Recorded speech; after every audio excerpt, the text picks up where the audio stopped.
when you have Krishna present to guide you through the Gita, all you need to do is follow him. Remember that Krishna is already there. Don't imagine, don't speculate. The Gita is an instruction to be followed. The Gita is a song to be loved.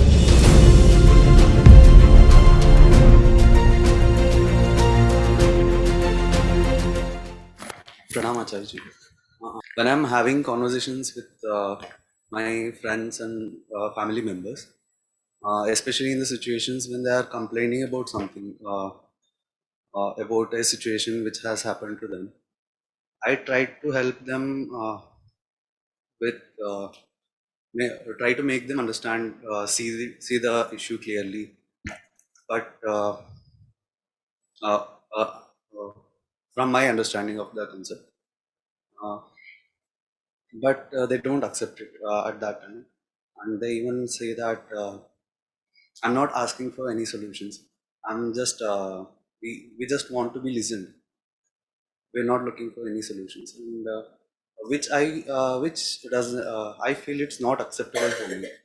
I feel it's kind of wrong thing to do. I feel it is like it is not a good habit to dump your emotions uh, onto a person. Uh, so and people feel more comfort with the uh, shoulder to cry on than a helping hand, which is actually trying to help. So I just want to understand the psychology behind this and how should I approach such situations, especially with our closed ones. The question is that happens with friends and family members, that they come and they vent out their emotional garbage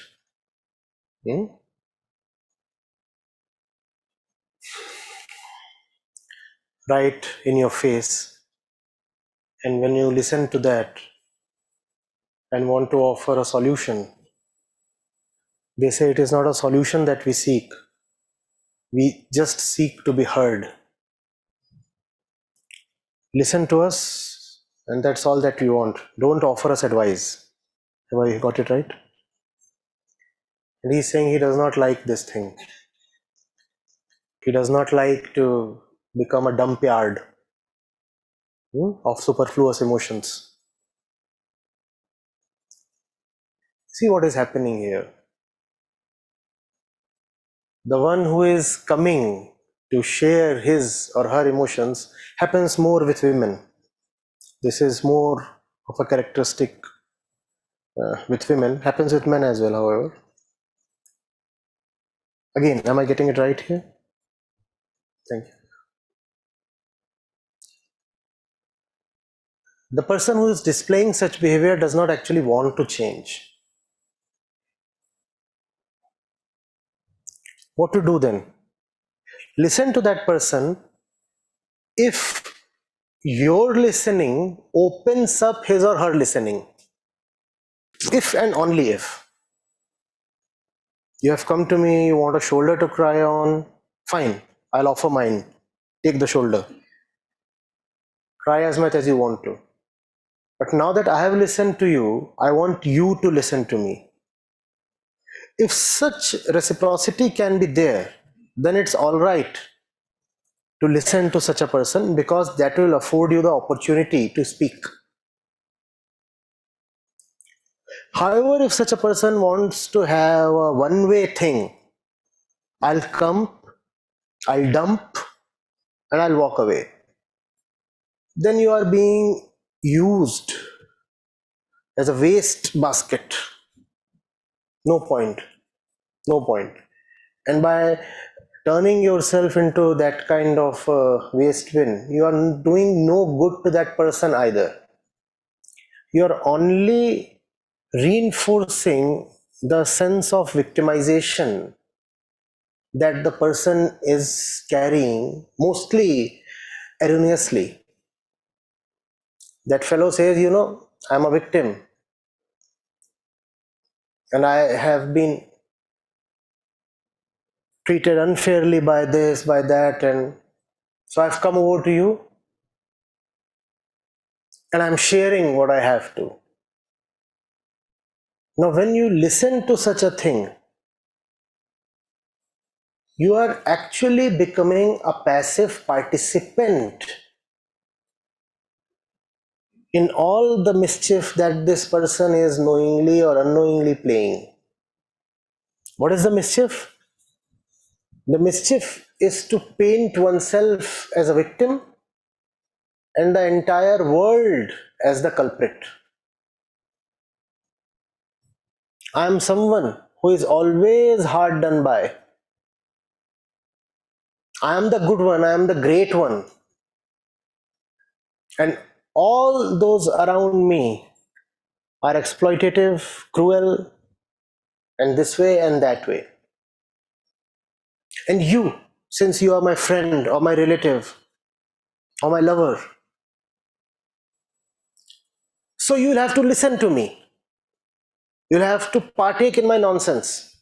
You don't have to say anything, because I know if you say something, then my mischief might be exposed. So I don't want you to say anything. I want you to only absorb all the rubbish I am throwing at you. Now, you're not merely being a silent absorber here. I'm saying you are becoming a passive participant in this harmful process. So tell that person, if you are sharing these things with me, then allow me to have a say. Oh, I'm your well-wisher, and you too know that that's the reason you are sharing these things with me. And if I'm your well-wisher, allow me to express myself. And if you say you do not want a solution, then why do you want to make your problem my problem? Either say you have no problem, and if you don't have a problem, then you must not cry this much. Either say that you don't have a problem, and if you don't have a problem, I'll ask you, if you don't have a problem, why are you sulking and weeping? And if you say there is a problem, then let's come to a solution. This kind of a state where you say that a problem exists and yet a solution is not needed is simply hilariously nonsensical. A problem exists, but I don't need a solution. That merely means that you have a stake in letting the problem stay alive. Don't you see that? If you say, yes, indeed there is a problem, but a solution is not needed, then it means that the continuation of the problem is vital to some of your interests. You deliberately want the problem to remain. Then you are a big mischief maker, are you not? You have a stake in the problem. Not only do you have a stake in the problem, you actually want your problem to extend to me. You want me to become a participant in this network of problem. You're sucking me in. And you're not allowing me to exercise my right to offer or create a solution. You're saying you tie your hands and be led by me into this labyrinth of problems. Don't allow yourself to be exploited this way. Listening to a suffering person is an act of compassion, definitely. But only if the sufferer is first of all desirous of freedom from suffering. Then you should in fact go out of your way to offer your time, your ears, your energy to the sufferer. You say, please come, speak, and let's see what we can do about it. But if the sufferer is actually playing games, the sufferer is actually waging rather a psychological battle, then there is no point playing on with him or her.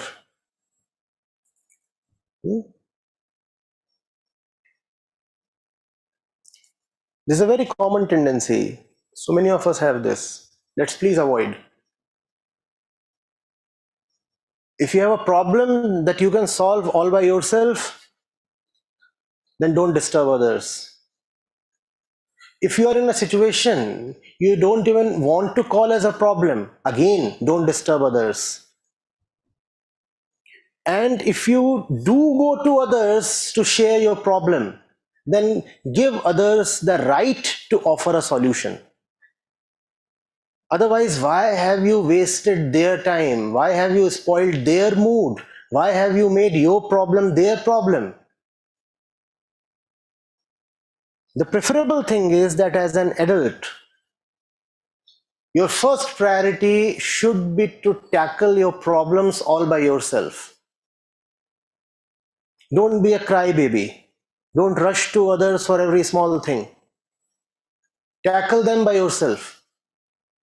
And if you find that you cannot, and all of us do come to that state at some point or the other where we all need help, and there is no shame in that. But when you do go to others to seek help, then please do humbly accept the help. Don't impose your conditions on the helper. Don't say, you'll have to help me as per the constraints I impose upon the help. No. If you know so much, then you should help yourself on your own.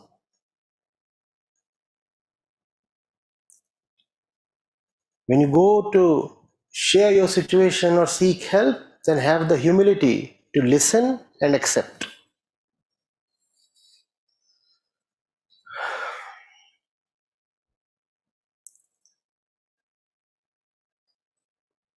Do you see, this is the reason why scriptures and teachers fail on most people. Even if we go to the scriptures, we say, I will accept you conditionally. You are telling something to me, I'll take it, but only as much as I think is suitable to my ego, and only when I think I need it.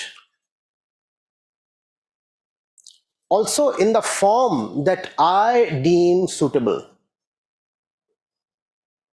Now, if these are the tight constraints you put on the helper,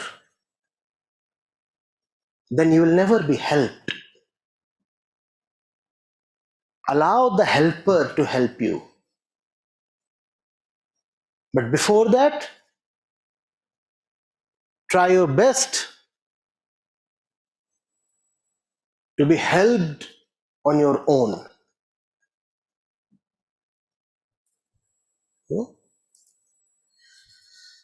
Yes. Acharya, what if that person also wants to get the help, but he or she thinks that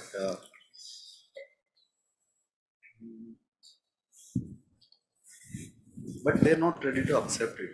Even they know that they are in trouble. Even they See, know that's that a situation of entire mankind. We all know that we need help. But help does not come for free. Help does not come in a way convenient to us.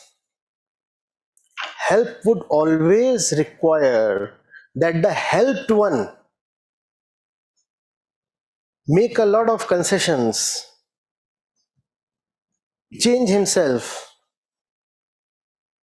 adjust himself to become receptive to help.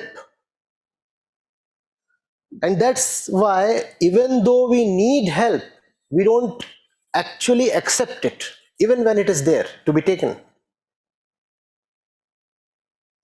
Accepting help is a tough ask. You are overweight, you want help, you go to a coach. Now, the coach won't run the treadmill for you, or would he? The coach is now helping you by bringing you to the treadmill, setting you the targets, the speed, the inclination, and other things. He's offering his help. But to take this help, you'll have to pass through some pain. We don't want to pass through the pain of accepting help.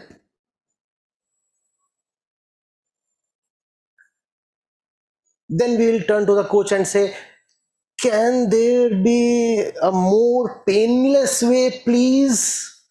Now, there cannot be a painless way. That's the problem.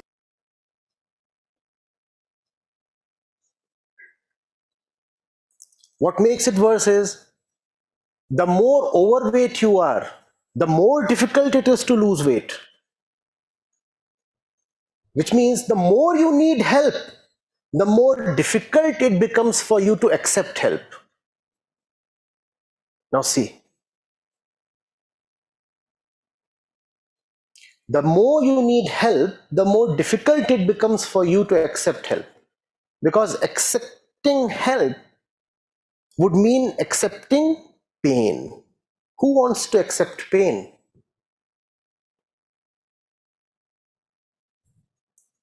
And there are a lot of shopkeepers who know that. So they'll say, oh, come to us, we are offering you painless help. And we have such shops galore. Come to us, you'll be helped, that too without any pain. So we rush to them. And we happily get cheated. But we are relieved that we didn't have to pass through pain at least. Fine, I got cheated once again. But I managed to avoid pain. See how smart I am. The mark of the spiritual mind is the willingness to take pain. Bring it on.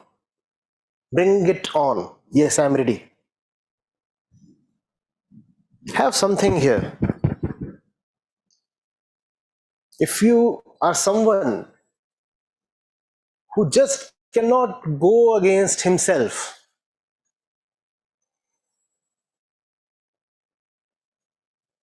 there is no hope, no possibility. All progress is only for those who can stand firm in the face of great inner resistance. All your instincts, all your self-preservation tendencies will cry out to avoid pain.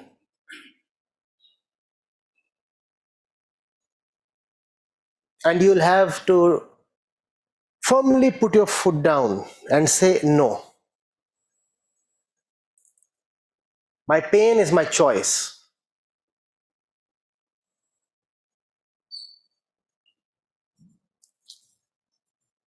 I'm not buckling down, not tipping over. I'm not surrendering to my dark inner self.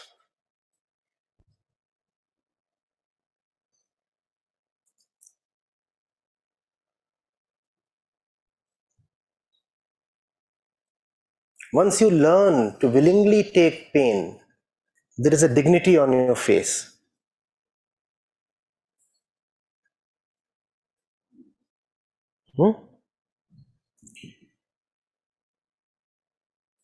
Do something that involves conquering yourself, and then see how your eyes look.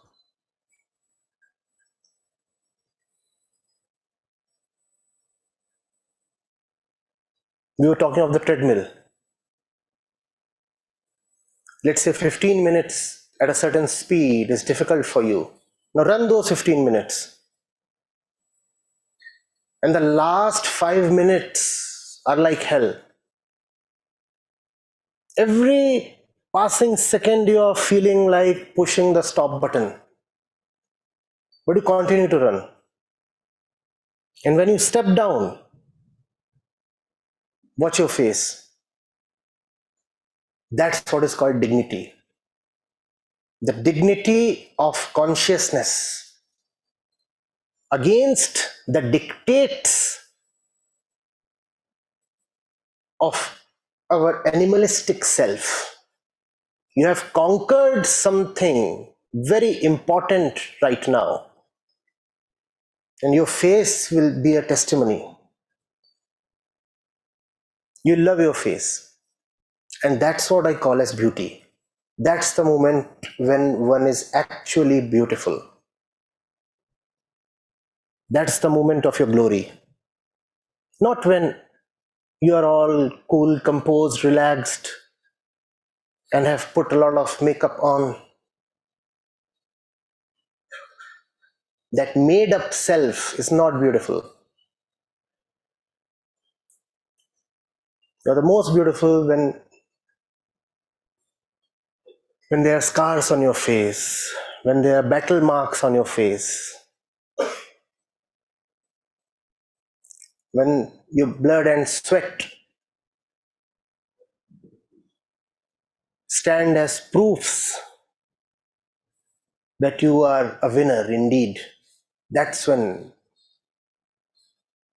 you look so beautiful.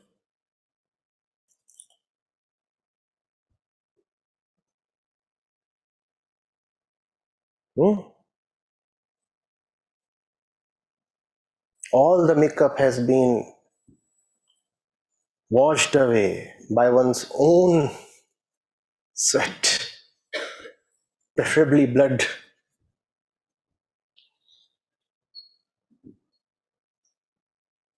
How about a DP like that? Will help you to lose a lot of garbage in your friend list.